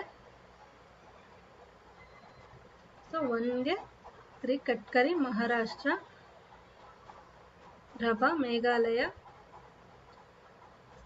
ಮಧ್ಯಪ್ರದೇಶ, ಬಿಲ್, ಗಡ್ಡಿ, ಬಾಯ್. ಸೊ ಆನ್ಸರ್ ಇಸ್ 1 ಆಗುತ್ತೆ. ಸೊ 68 ಕ್ವಶನ್ ಬರೋದಾದ್ರೆ 1946ನೇ ವರ್ಷದಲ್ಲಿ ಕೆಳಗಿನ ಯಾವ ಘಟನೆ ಸಂಭವಿಸಲಿಲ್ಲ ಅಂತ ಕೇಳಿದ್ದಾರೆ. ಸೊ ಆಪ್ಷನ್ 1 ಹೇಳೋದಾದ್ರೆ ಭಾರತಕ್ಕೆ ಕ್ಯಾಬಿನೆಟ್ ನಿಯೋಗದ ಪ್ರಕಟಣೆ, ಮುಸ್ಲಿಂ ಲೀಗ್ನಿಂದ ನೀಡಲ್ಪಟ್ಟ ಪ್ರತ್ಯಕ್ಷ ಅಥವಾ ನೇರ ಕೃತ್ಯ ಕರೆ, ಮಧ್ಯಂತರ ಸರ್ಕಾರದ ರಚನೆ, ಲಾರ್ಡ್ ಮೌಂಟ್ ಬ್ಯಾಟನ್ ಅನ್ನು ಭಾರತದ ವ್ಯಾಸರಾಯಾಗಿ ನೇಮಕಾತಿ ಅಂತ ಕೇಳಿದ್ದಾರೆ. ಸೊ 1946ನಲ್ಲಿ ಭಾರತಕ್ಕೆ ಕ್ಯಾಬಿನೆಟ್ ನಿಯೋಗ ಬರುತ್ತೆ. ಸೊ ಕ್ಲೈಮೇಟ್ ಅಟ್ಲೆ ಅವರು ಭಾರತಕ್ಕೆ ಅಲ್ಲಿ 1946 ಇರ್ತಕ್ಕಂಥ ಒಂದು ಸನ್ನಿವೇಶವನ್ನು ಅಧ್ಯಯನ ಮಾಡ್ಲಿಕ್ಕೆ ಏನು ಮಾಡ್ತಾರೆ, ಭಾರತಕ್ಕೆ ಕ್ಯಾಬಿನೆಟ್ ಮಿಷನ್ ಅನ್ನು ಕಳಿಸ್ತಾರೆ. ಸೊ 2ನೇದು ಕೂಡ ಕರೆಕ್ಟ್. ಮುಸ್ಲಿಂ ಲೀಗ್ನಿಂದ ನೀಡಲ್ಪಟ್ಟ ಪ್ರತ್ಯಕ್ಷ ನೇರ ಕೃತ್ಯಕ್ಕೆ ಕರೆ ನೀಡ್ತಾರೆ ಆಗಸ್ಟ್ 16ರಂದು. ಸೊ ಈ ಕ್ಯಾಬಿನೆಟ್ ಮಿಷನ್ ನಮಗೆ ಅನ್ಯಾಯ ಮಾಡಿದೆ ಅಂತಂದು ಅವರು ನೇರ ಕೃತ್ಯ ಕರೆ ಅಂತ ಕೊಡ್ತಾರೆ. ಸೊ ಇದು ಕೂಡ 1946 ಆಗುತ್ತೆ. ಮಧ್ಯಂತರ ಸರ್ಕಾರದ ರಚನೆ ಕೂಡ 1946 ಆಗುತ್ತೆ. 12 ಮಂದಿ ಸದಸ್ಯರನ್ನ ಒಳಗೊಂಡಿರ್ತಕ್ಕಂಥ ಒಂದು ಮಧ್ಯಂತರ ಸರ್ಕಾರ ರಚನೆ ಆಗುತ್ತೆ. ಸೊ ಇದು ಕೂಡ ನಡೆಯುತ್ತೆ. ಸೊ ಇದು ಆನ್ಸರ್ ಆಗುತ್ತೆ. ಸೊ ಆನ್ಸರ್ ಯಾವ್ದಾಗುತ್ತೆ, 4th one. ಮೌಂಟ್ ಬ್ಯಾಟನ್ ಅವರನ್ನ ವ್ಯಾಸರಾಗಿ ನೇಮಕ 1946 ಮಾಡಲ್ಲ. ಸೊ ಹಾಗಾಗಿ answer is 4th one. So next question ಇರೋದಾದ್ರೆ ಭಾರತದ ಸಮುದ್ರ ಬಂದರನ್ನು ಪರಿಗಣಿಸಿ ಅಂತ ಐತಿ. ಚೆನ್ನೈ, ಟುಟಿಕೋರಿನ್, ವಿಶಾಖಪಟ್ಟಣಂ, ಪಾರಾದೀಪ್ ಅಂತ ಕೇಳಿದರೆ ಮೇಲಿನ ಬಂದರುಗಳ ಉತ್ತರದಿಂದ ದಕ್ಷಿಣದೆಡೆಗಿನ ಸರಿಯಾದ ಕ್ರಮಾನುಗತಿ ಏನಂತ ಕೇಳಿದರೆ ಕೆಳಗಿನ ಇರುವ ಆಯ್ಕೆಯಿಂದ ಸಂಕೇತವನ್ನು ಆರಿಸಿ ಅಂತ ಹೇಳಿದರೆ. ಸೊ ಆಪ್ಷನ್ಗಳನ್ನು ನೋಡ್ಬೋದು. ನಾವು ಮೊದಲು ಮ್ಯಾಪ್ ವೈಸ್ ನೋಡ್ತಾ ಹೋಗೋಣ.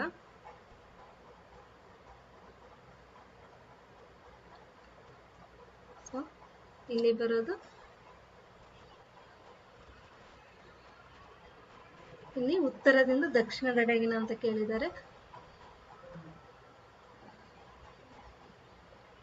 ಚೆನ್ನೈ, ಟುಟಿಕೋರಿನ್,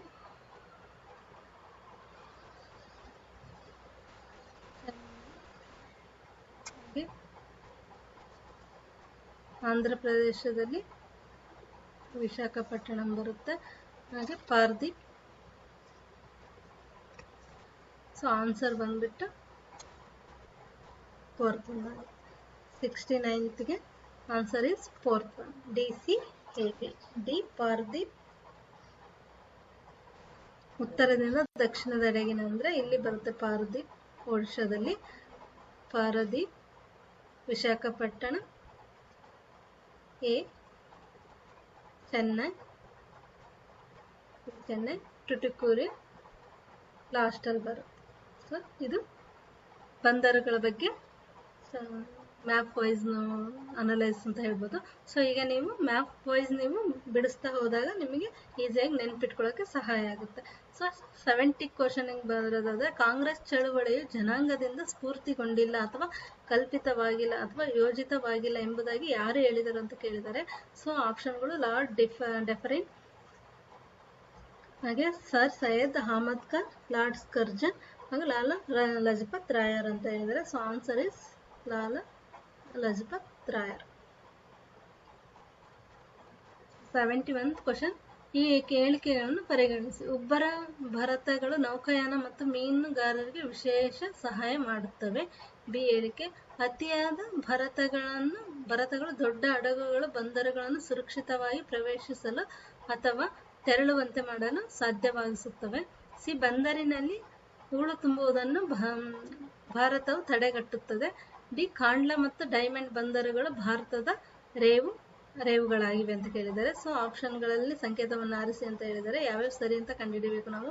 ಆಪ್ಷನ್ ಎ ಮತ್ತು ಡಿ, ಬಿ ಸಿ ಮತ್ತು ಡಿ, ಎ ಬಿ ಸಿ ಮತ್ತು ಎ ಬಿ ಸಿ ಡಿ ಅಂತ ಕೇಳಿದ್ದಾರೆ. ಸೊ ಆನ್ಸರ್ ಈ 4 ಆಪ್ಷನ್ ಕೂಡ ಕರೆಕ್ಟ್ ಆಗ್ತವೆ. ಸೊ ಬಂದರಿನಲ್ಲಿ ಹೂಳು ತುಂಬೋದನ್ನ ಭಾರತ ತಡೆಗಟ್ಟುತ್ತೆ. ಹೌದು, ಇದು ಕೂಡ ಕರೆಕ್ಟ್. ಕಾಂಡ್ಲಾ ಮತ್ತು ಡೈಮಂಡ್ ಇವು ಭಾರತದ ರೇವು ಪಟ್ಟಣಗಳಾಗಿವೆ. ಸೊ ಆಪ್ಷನ್ ಎ ಮತ್ತು ಬಿ ಕೂಡ ಕರೆಕ್ಟ್ ಆಗಿದೆ. ಸೊ 72 ಕ್ವಶನ್ಗೆ ಬರೋದಾದ್ರೆ, ಕೆಳಗಿನ ಕರ್ನಾಟಕದ ಸ್ಥಳಗಳಲ್ಲಿ ಮದ್ರಾಸ್ ಪ್ರಾಂತ್ಯದಿಂದ ವರ್ತಮಾನ ಕರ್ನಾಟಕಕ್ಕೆ ಭಾಷಾವಾರು ಉದ್ದೇಶಾಧಾರಿತ ರಾಜ್ಯಗಳ ಪುನರ್ರಚನೆಯ ವೇಳೆ ಅಲ್ಲಿಯ ಜನರು ಆಡುತ್ತಿದ್ದ ಭಾಷೆ ಆಧಾರಿತವಾಗಿ ಸೇರ್ಪಡೆ ಆದಂಥವು ಯಾವ್ಯಾವು ಅಂತ ಕೇಳಿದ್ದಾರೆ. ಸೊ 72ಗೆ ಆನ್ಸರ್ ನೋಡೋದಾದ್ರೆ ಆಪ್ಷನ್ಗಳು ಕೊಡಗು ಮತ್ತು ದಕ್ಷಿಣ ಕನ್ನಡ ಮತ್ತು ಕೊಳ್ಳೇಗಾಲ, ಬಳ್ಳಾರಿ ಮತ್ತು ರಾಯಚೂರು, ಬೆಂಗಳೂರು ಮತ್ತು Mandya. So answer is second one, Dakshina Kannada ಮತ್ತು ಕೊಳ್ಳೇಗಾಲ. 73 ಕೆಳಗಿನ ಹೇಳಿಕೆಗಳನ್ನು ಪರಿಗಣಿಸಿ ಅಂತ ಇದೆ. ದ್ರವದ ಒತ್ತಡವು ದ್ರವದ ಸಾಂದ್ರತೆಯ ವಿಲೋಮಾನುಪಾತದಲ್ಲಿರುತ್ತದೆ. ದ್ರವದ ಮೇಲೆ ಪ್ರಯೋಗಿಸಲಾದ ಒತ್ತಡವು ಧಾರಕದ ಗಾತ್ರ ಅಥವಾ ಆಕೃತಿಗೆ ಅವಲಂಬಿಸಿರಲ್ಲ ಅಂತ ಇದೆ. 73ಗೆ ಈ ಕೆಳಗಿನ ಹೇಳಿಕೆಗಳಲ್ಲಿ ಮೇಲಿನ ಹೇಳಿಕೆಗಳಲ್ಲಿ ಯಾವ್ಯಾವ ಸರಿ ಅಂತ ಕೇಳಿದ್ದಾರೆ. ಸೊ ಆನ್ಸರ್ಗಳನ್ನು ನೋಡೋದಾದ್ರೆ ಆಪ್ಷನ್ಗಳು ಎ ಮಾತ್ರ, ಬಿ ಮಾತ್ರ, ಎ ಬಿ 2, ಎ ಆಗಲಿ ಬಿ ಆಗಲಿ ಅಂತ ಇದೆ. ಸೊ ಆನ್ಸರ್ ಇಸ್ ಬಿ ಮಾತ್ರ ಆಗುತ್ತೆ. ದ್ರವದ ಒತ್ತಡವು ದ್ರವದ ಸಾಂದ್ರತೆ ವಿಲೋಮಾನುಪಾತದಲ್ಲಿ ಇರಲ್ಲ, ಸೊ ನೇರ ಅನುಪಾತದಲ್ಲಿ ಇರುತ್ತೆ. ಹಾಗೆ ಬಿ ದ್ರವದ ಮೇಲೆ ಪ್ರಯೋಗಿಸಲಾದ ಒತ್ತಡವು ಧಾರಕದ ಗಾತ್ರ ಅಥವಾ ಆಕೃತಿಯನ್ನು ಅವಲಂಬಿಸಿರಲ್ಲ. ಹೌದು, ಇದು ಕೂಡ ಕರೆಕ್ಟ್. ಬಿ ಮಾತ್ರ ಕರೆಕ್ಟ್ ಆಗುತ್ತೆ, ಎ ತಪ್ಪಾಗುತ್ತೆ. ಸೊ 73ಗೆ ಆನ್ಸರ್ ಡಿ ಮಾತ್ರ. 74 ಕೆಳಗೆ ನೀಡಿರುವ 4 ಜೋಡಿಗಳಲ್ಲಿ ಯಾವ ಪ್ರತಿಷ್ಠಿತ ಸರಿಯಾದ ಸಂಯೋಜನೆ ಭಾರತದಲ್ಲಿ ಉಪರಾಷ್ಟ್ರಪತಿಗಳಾಗಿದ್ದ ಹಾಗೂ ಅದಕ್ಕೆ ಪೂರ್ವದಲ್ಲಿ ರಾಜತಾಂತ್ರಿಕ ಹುದ್ದೆಗಳಾದ ರಾಯಭಾರಿಗಳು ಮತ್ತು ಹೈಕಮಿಷನರ್ ಹುದ್ದೆಗಳನ್ನು ಧಾರಣ ಮಾಡಿರುವಂತವರನ್ನುಳ್ಳದ್ದಾಗಿದೆ ಅಂತ ಕೇಳಿದ್ದಾರೆ. ಸೊ ಆಪ್ಷನ್ಗಳು ಡಾಕ್ಟರ್ ಎಸ್ ರಾಧಾಕೃಷ್ಣನ್ ಮತ್ತು J S Pathak. Doctor S Radhakrishnan ಮತ್ತು ವಿ ವಿ ಗಿರಿ ಅವರು, ಡಾಕ್ಟರ್ ಜಾಕಿರ್ ಹುಸೇನ್ ಮತ್ತು ಕೆ ಆರ್ ನಾರಾಯಣ ಅವರು, ಬೇಡಿ ಜತ್ತಿ ಮತ್ತು ಕೆ ಆರ್ ನಾರಾಯಣ ಅವರು ಅಂತ ಕೇಳಿದರೆ. ಸೊ ಆನ್ಸರ್ ನಿಮ್ಗೆ ಗೊತ್ತಾಗಿರುತ್ತೆ ಅನ್ಸ್ಕೊಳ್ತೀನಿ. ಸೊ 74ಗೆ ಡಾಕ್ಟರ್ ಜಾಕಿರ್ ಹುಸೇನ್ ಮತ್ತು ಕೆ ಆರ್ ನಾರಾಯಣ ಅವರು. 75 ಕ್ವಶನ್ ಬರೋದಾದ್ರೆ, ಸುರೇಶನ್ 45 ನಿಮಿಷಗಳಲ್ಲಿ 6 ಕಿಲೋಮೀಟರ್ ದೂರವನ್ನು ಕ್ರಮಿಸಬಲ್ಲನು. ಅದರ ಅರ್ಧದಷ್ಟನ್ನು ಆ ವೇಳೆಯ ಅರ್ಧದಷ್ಟು 2/3 ಸಮಯದಲ್ಲಿ ಕ್ರಮಿಸಿದ್ದಲ್ಲಿ ಉಳಿದ ಸಮಯದಲ್ಲಿ ಉಳಿದ ದೂರವನ್ನು ಕ್ರಮಿಸಲು ಅವನು ಎಷ್ಟು ವೇಗದಿಂದಿರಬೇಕಾಗುತ್ತೆ ಅಂತ ಕೇಳಿದ್ದಾರೆ. ಸೊ ಇದನ್ನು ನಾವು ಸೊಲ್ಯೂಷನ್ ಮಾಡಬೇಕಂದ್ರೆ ಮೆಂಟಲ್ ಎಬಿಲಿಟಿ ಕ್ಲಾಸಲ್ಲಿ ನಾನು ಇದನ್ನ ಬಿಡಿಸಿ ನಿಮ್ಗೆ ಹೇಳ್ತೀನಿ. ಸೊ ಸುರೇಶ್ 45 ನಿಮಿಷಗಳಲ್ಲಿ 6 ಕಿಲೋಮೀಟರ್ ದೂರವನ್ನು ಕ್ರಮಿಸುತ್ತಾನೆ. ಸೊ ಇದರ ಅರ್ಧದಷ್ಟು ಅಂದರೆ 3 ಕಿಲೋಮೀಟರ್, ಅರ್ಧದಷ್ಟನ್ನು 2/3 ಸಮಯದಲ್ಲಿ ಕ್ರಮಿಸಿದರೆ ಉಳಿದ ದೂರವನ್ನು ಕ್ರಮಿಸಲು ಅವನು ಎಷ್ಟು ವೇಗದಿಂದ ಬರಬೇಕಾಗುತ್ತದೆ ಅಂತ ಕೇಳಿದ್ದಾರೆ. ಸೊ ಆನ್ಸರ್ ನೋಡೋದಾದ್ರೆ 12 ಕಿಲೋಮೀಟರ್ ಪರ್ ಅವರ್ ಅಂತ ಹೇಳ್ಬೋದು. 76 ಪಟ್ಟಿ ಎ ಯಲ್ಲಿನ ಉಪನಾಮ, ಪಟ್ಟಿ ಬಿ ಯಲ್ಲಿನ ಸ್ಥಳಗಳ ಬಗ್ಗೆ ಕೇಳಿದರೆ ಪಟ್ಟಿಗಳನ್ನು ಹೊಂದಿಸಬೇಕು. ಉಪನಾಮ 9ನ ಕೊಡುಗೆ ಮೇಪಲ್ ಎಲೆಯ ಭೂಮಿ, 1000 ಸರೋವರಗಳ ಭೂಮಿ, ಚಿನ್ನದ ತುಪ್ಪಳದ ಭೂಮಿ. ಸ್ಥಳಗಳು Canada, Egypt, Australia, Finland, Switzerland ಅಂತ ಕೇಳಿದ್ದಾರೆ. ಸೊ 76ಗೆ ಆನ್ಸರ್ ಹೇಳೋದಾದ್ರೆ ಥರ್ಡ್ ಒನ್. 9ನ ಕೊಡುಗೆ ಬಂದ್ಬಿಟ್ಟು ಈಜಿಪ್ಟ್ ನಾಗರಿಕತೆ ನೈಲ್ ನದಿಯಿಂದಲೇ ಆಗಿದ್ದಂತ 9ನ ಕೊಡುಗೆ ಈಜಿಪ್ಟ್ ಆಗುತ್ತೆ. ಸೊ ಮೇಪಲ್ನ ಎಲೆಯ ಭೂಮಿ ಕೆನಡಾ, 1000 ಸರೋವರಗಳ ನಾಡು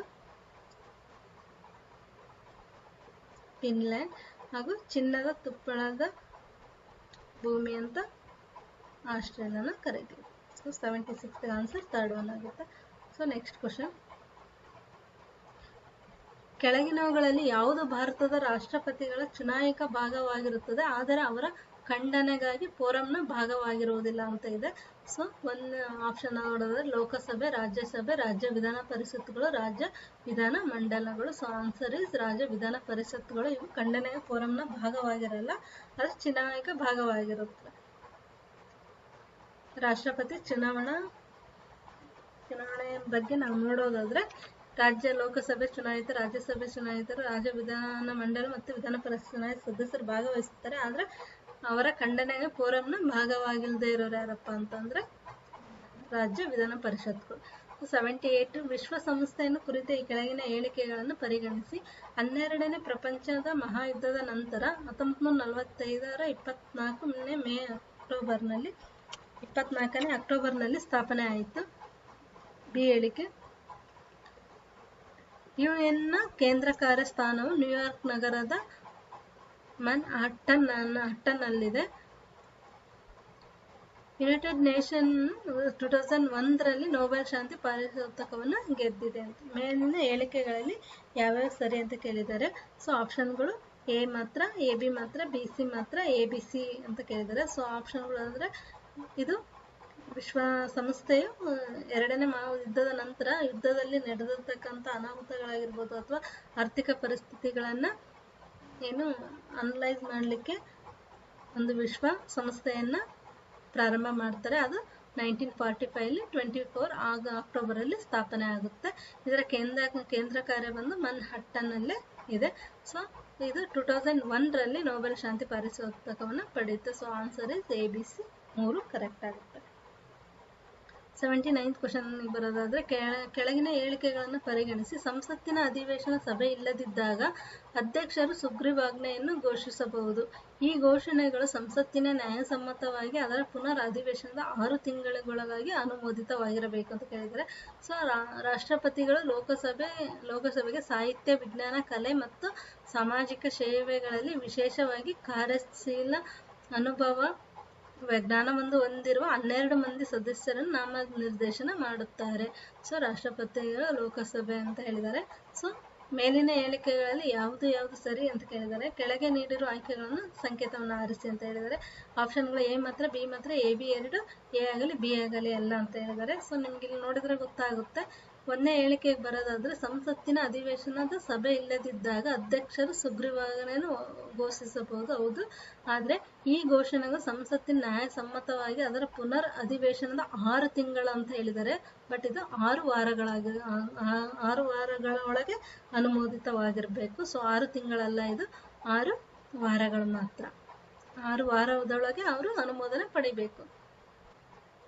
ಸೊ ಏನು ಕೂಡ ತಪ್ಪಾಗುತ್ತೆ. ಬಿ ನೋಡೋದಾದ್ರೆ ರಾಷ್ಟ್ರಪತಿ ಲೋಕಸಭೆಗೆ ಅಲ್ಲ ಸ್ನೇಹಿತರೆ, ಇದು ರಾಜ್ಯಸಭೆಗೆ ಮಾತ್ರ ಅವರು ಸಾಹಿತ್ಯ,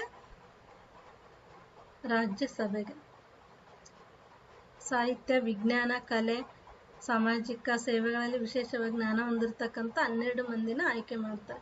ಸೊ ಹಾಗಾದ್ರೆ ಆನ್ಸರ್ ಯಾವ್ದಾಗುತ್ತೆ ಇಲ್ಲಿ? ಎ ಆಗಲಿ ಅಥವಾ ಬಿ ಆಗಲಿ ಅಲ್ಲ ಅನ್ನೋದು ಆಗುತ್ತೆ. ಸೊ 80 ಕ್ವಶನ್ಸ್ ಬರೋದಾದ್ರೆ ದೇವನ ಪ್ರಿಯದರ್ಶಿನಿ ಇದು ಮತ್ತು ಅಶೋಕ ಮೌರ್ಯ ಎಂಬುದು ಒಂದೇ ಮತ್ತು ಅದೇ ಆಗಿವೆ. ಈ ಕೆಳಗಿನ ಯಾವ ಸ್ಥಳದಲ್ಲಿ ಕೆತ್ತನೆ ಆಧಾರದ ಮೇಲೆ ಇದನ್ನು ಒಪ್ಪಲಾಗಿದೆ ಅಂತ ಇದೆ. So Jatinga, Gavimath, Maski, Siddapura. So answer is Maski. ಇಲ್ಲಿ ದೊರೆತಕ್ಕಂಥ ಒಂದು ಶಾಸನದಲ್ಲಿ ದೇವನ ಪ್ರಿಯದರ್ಶಿನಿ ಅಂತ ಅಶೋಕನಿಗೆ ಕರೀತಾರೆ ಮತ್ತು ಅಶೋಕ ಮೌರ್ಯ ಅಂತ 2 ಒಂದೇ ಆಗಿದೆ ಅಂತ ಹೇಳಿದ್ದಾರೆ. ಸೊ ನೆಕ್ಸ್ಟ್ ಕ್ವಶನ್ ಬರೋದಾದ್ರೆ ಪಟ್ಟಿ 1ರಲ್ಲಿನ ಕೇಂದ್ರಾಡಳಿತ ಪ್ರದೇಶಗಳು ಮತ್ತು ಅವುಗಳ ಉಚ್ಚ ನ್ಯಾಯಾಲಯಗಳ ವ್ಯಾಪ್ತಿಯಲ್ಲಿ ಬರುವ ರಾಜ್ಯಗಳ ನ್ಯಾಯಾಲಯಗಳನ್ನು ಕೊಟ್ಟಿದ್ದಾರೆ. ಸೊ ಹೊಂದಿಸಿ ಬರೀಬೇಕು.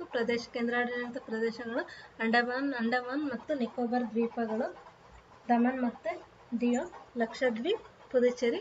ಸೊ ಉಚ್ಚ ನ್ಯಾಯಾಲಯಗಳ ವ್ಯಾಪ್ತಿ ಎಲ್ಲೆಲ್ಲಿ ಬರುತ್ತಪ್ಪ ಅಂತಂದ್ರೆ ಕಲ್ಕತ್ತಾ ಉಚ್ಚ ನ್ಯಾಯಾಲಯ, ಮುಂಬೈ ಉಚ್ಚ ನ್ಯಾಯಾಲಯ, ಮದ್ರಾಸ್, ಕೇರಳ ಹೈಕೋರ್ಟ್. ಸೊ ಸಂಕೇತಗಳನ್ನ ಉತ್ತರಗಳನ್ನು ಆರಿಸೋದಾದ್ರೆ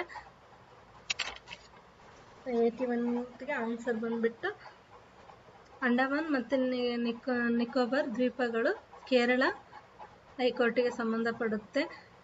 ಡಿಯೋ ಮತ್ತು ದಮನ್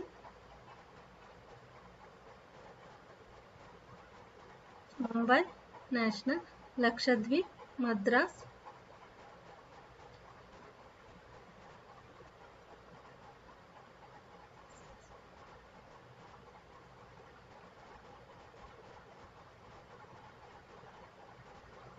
ಲಕ್ಷದ್ವೀಪ್ ಸಾರಿ ಸ್ನೇಹಿತರೆ ಒಂದು ನಿಮಿಷ.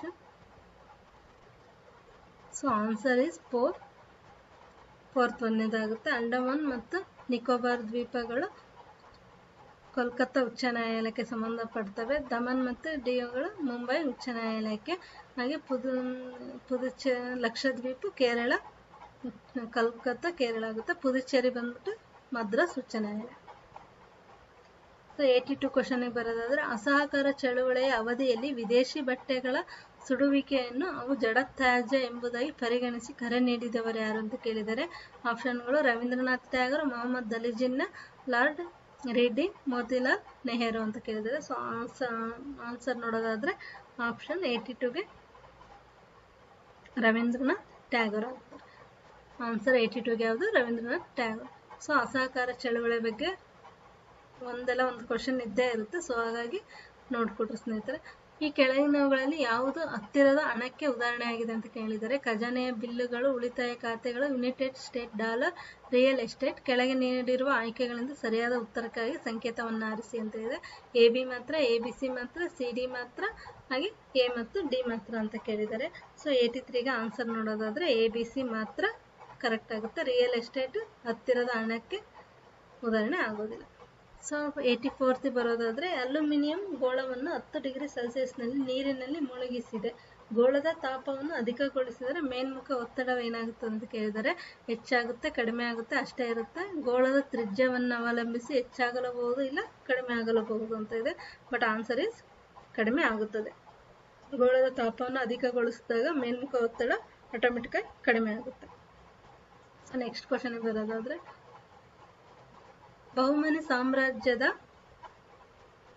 ದೊರೆಗಳು ಕಲೆ ಮತ್ತು ವಾಸ್ತುಶಿಲ್ಪದ ಅಭಿವೃದ್ಧಿಯನ್ನು ನಗರಗಳ ಕಟ್ಟಡಗಳ, ಮಸೀದಿಗಳ ಮತ್ತು ಕೋಟೆಗಳ ರೂಪದಲ್ಲಿ ಪ್ರೋತ್ಸಾಹಿಸಿದರು. ಈ ಸಂದರ್ಭದಲ್ಲಿ ಕೆಳಗಿನ ಯಾವ ಹೇಳಿಕೆ ಸರಿಯಿಲ್ಲ ಅಂತ ಕೇಳಿದರೆ ಹೈದರಾಬಾದ್ನ ನಗರವು ಬಿಜಾಪುರದ ಇಬ್ರಾಹಿಂ ಆದಿಲ್ ಶಾಹನಿಂದ ನಿರ್ಮಿತವಾದದ್ದು. ಎರಡನೇ ಹೇಳಿಕೆ, ಮೊಹಮ್ಮದ್ ಆದಿಲ್ ಶಾಹನ ಸಮಾಧಿಯ ಮೇಲಿನ ಬಿಜಾಪುರ ಗೋಲ್ ಗುಮ್ಮಜ್ ಭಾರತದ ಅತಿ ದೊಡ್ಡದಾದ ಗುಮ್ಮಟವಾಗಿದೆ. ಮೂರನೇದು, ಹೈದರಾಬಾದ್ ಚಾರ್ಮಿನಾರ್ ಗೋಲ್ಕೊಂಡದ ಕುತುಬ್ ಶಾಹಿ ಮನೆತನದ ಮೊಹಮ್ಮದ್ ಕುಲಿ ಕುತುಬ್ ಶಾ ರಿಂದ ನಿರ್ಮಿಸಲ್ಪಟ್ಟಿದ್ದು. ನಾಲ್ಕನೇದು, ಮೊಹಮ್ಮದ್ ಗವಾನನು ಬೀದರ್ನಲ್ಲಿರುವ ಕಾಲಿಂಜಾದನ್ನು ನಿರ್ಮಿಸಿದನು. ಸೊ ಆನ್ಸರ್ ಹೇಳೋದಾದ್ರೆ ಹೈದರಾಬಾದ್ ನಗರವು ಕುತುಬ್ ಶಾದಿಂದನೇ ಅದು ನಿರ್ಮಾಣ ಆಗುತ್ತೆ. ಸೊ ಆನ್ಸರ್ ಇಬ್ರಾಹಿಂ ಆದಿಲ್ ಶಾಹನಿಂದ ಅಲ್ಲ. So answer is 1. 86 ಬರೋದಾದ್ರೆ, ಕೆಳಗಿನ ಹೇಳಿಕೆಗಳನ್ನು ಪರಿಗಣಿಸಿ. ಕೃಷ್ಣ ಮತ್ತು ತುಂಗಭದ್ರಾ ಪ್ರದೇಶಗಳ ನಡುವಣ ಪ್ರದೇಶ, ಕೃಷ್ಣ ಗೋದಾವರಿ ಪ್ರಸ್ಥಭೂಮಿ, ಮರಾಠವಾಡ ದೇಶ. ಮೇಲಿನವುಗಳಲ್ಲಿ ಯಾವುದರ ಕುರಿತಾದ ಘರ್ಷಣೆಯನ್ನು ವಿಜಯನಗರ ಮತ್ತು ಬಹುಮನಿ ಸಾಮ್ರಾಜ್ಯದ ನಡುವಣ ಹೋರಾಟದ ಕಾರಣಕ್ಕಾಗಿ ಪರಿಗಣಿಸಬಹುದು ಅಂತ ಕೇಳಿದ್ದಾರೆ. ಸೊ ಆನ್ಸರ್ಗಳು ನೋಡೋದಾದ್ರೆ A ಮಾತ್ರ, AB ಮಾತ್ರ, BC ಮಾತ್ರ, ABC ಮಾತ್ರ ಇದೆ ಅಂತ. ಸೊ ಆನ್ಸರ್ ಇಸ್ ABC ಮಾತ್ರ. 3 ಪ್ರದೇಶಗಳು ಕಾರಣವಾಗ್ತವೆ. ಪ್ರಮುಖವಾಗಿ ಕೃಷ್ಣ ಮತ್ತು ತುಂಗಭದ್ರಾ ಪ್ರದೇಶ ನಡುವಣ ಪ್ರದೇಶ ಮೂಲ ಕಾರಣ ಆಗುತ್ತೆ. ದೋಹದ್ ಪ್ರದೇಶ ಅಂತ ಕರಿತೀವಿ. ಕೃಷ್ಣ ಗೋದಾವರಿ ಪ್ರಸ್ಥಭೂಮಿ, ಮರಾಠವಾಡ ದೇಶ, ಇವು 3 ಕೂಡ ಕಾರಣ ಆಗ್ತವೆ ಬಹುಮನಿ ಮತ್ತು ವಿಜಯನಗರ ನಡುವಣ ಹೋರಾಟಕ್ಕೆ.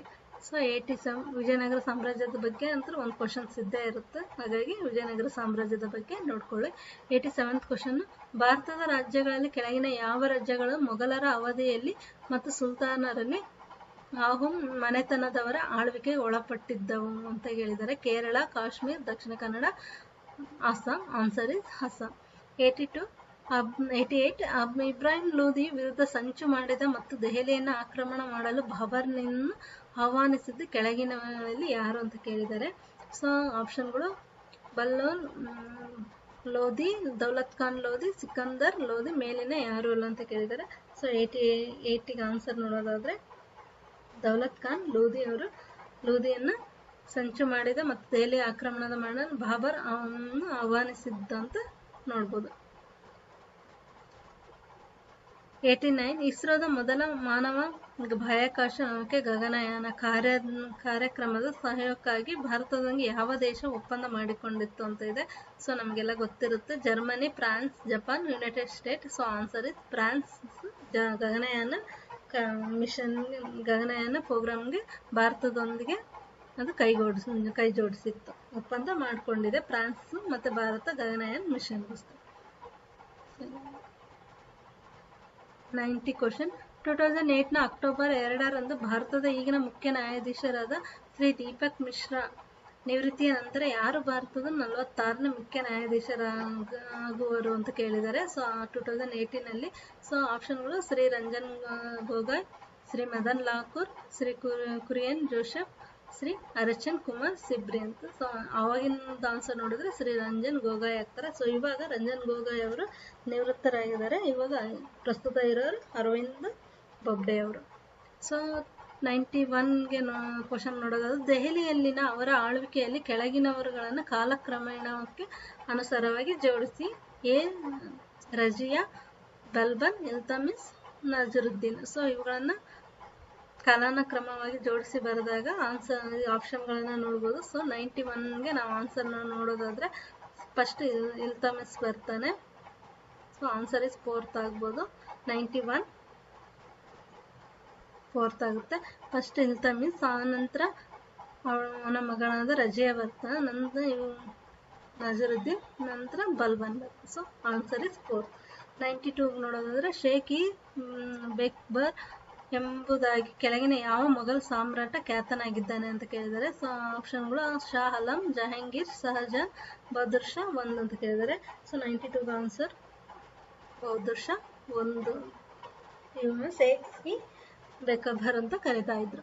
93ನೇ ಕ್ವಶನ್ ಬರೋದಾದ್ರೆ, ಈ ಕೆಳಗಿನ ಯಾವ ಸಾರ್ವಜನಿಕ ಸಾಮಾನ್ಯ ವಿಮಾ ಕಂಪನಿಗಳನ್ನು ವಿಲೀನಗೊಳಿಸಿ ಒಂದೇ ವಿಮಾ ಕಂಪನಿಯಾಗಿ 1819ರ ಆಯವ್ಯಯದಲ್ಲಿ ರೂಪಿಸಲಾಯಿತು ಅಂತ ಕೇಳಿದ್ದಾರೆ. United India Insurance, Oriental Insurance ಮತ್ತು ನ್ಯಾಷನಲ್ ಇನ್ಶೂರೆನ್ಸ್ ಕಂಪನಿಗಳು, LIC, ಭಾರತಿ ಹೆಕ್ಸಾ ಮತ್ತು United Insurance, General Insurance, Max Bupa ಮತ್ತು UTI, ಅಗ್ರಿಕಲ್ಚರ್ ಇನ್ಶೂರೆನ್ಸ್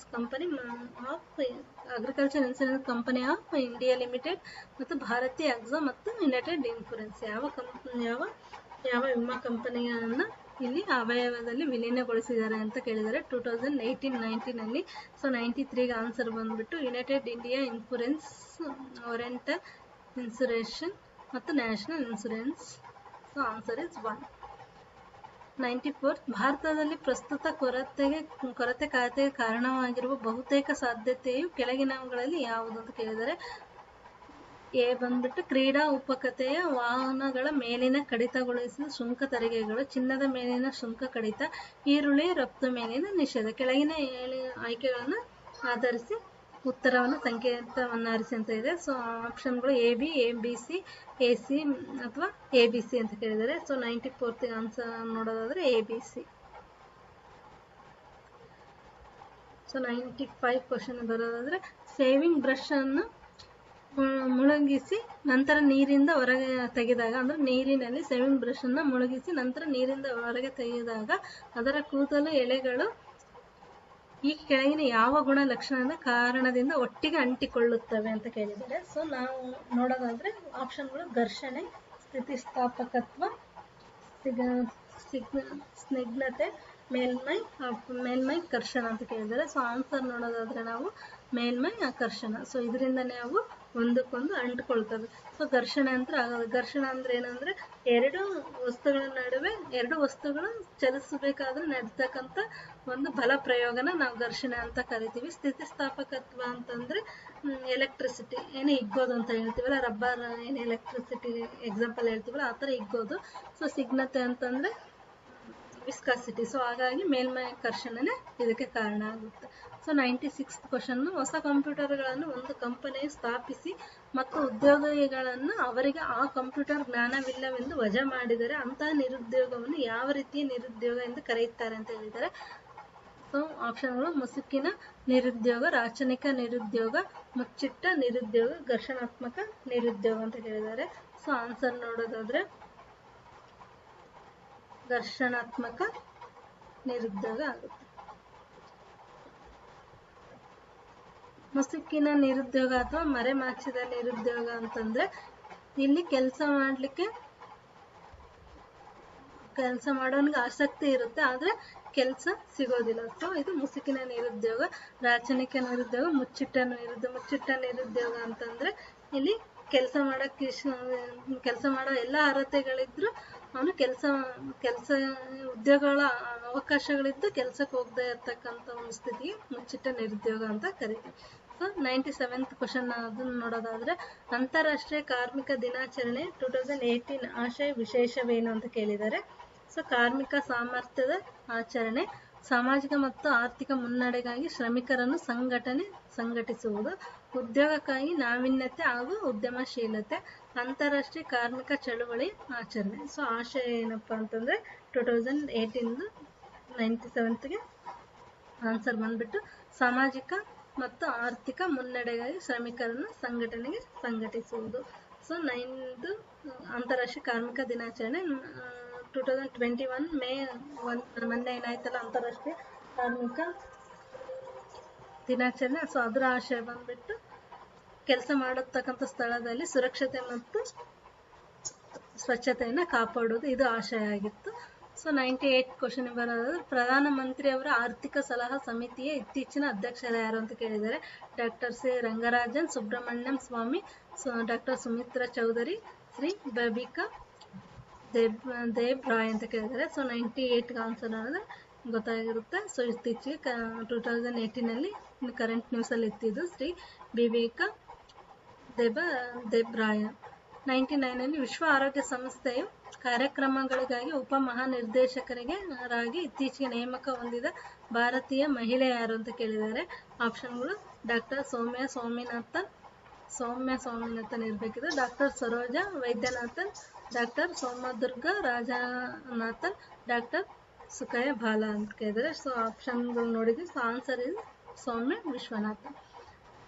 100 ಇತ್ತೀಚೆಗೆ ಪರಿಸರ, ಅರಣ್ಯಗಳು ಮತ್ತು ವಾಯುಗುಣ ಬದಲಾವಣೆ ಸಚಿವಾಲಯದಿಂದ ಬಿಡುಗಡೆಯಾದ ಕೈಗಾರಿಕೆಗಳ ಪುನರ್ ವಿಂಗಡಣೆಯಲ್ಲಿ ಯಾವ ವರ್ಗದ ಕೈಗಾರಿಕೆಗಳಿಗೆ ಅವು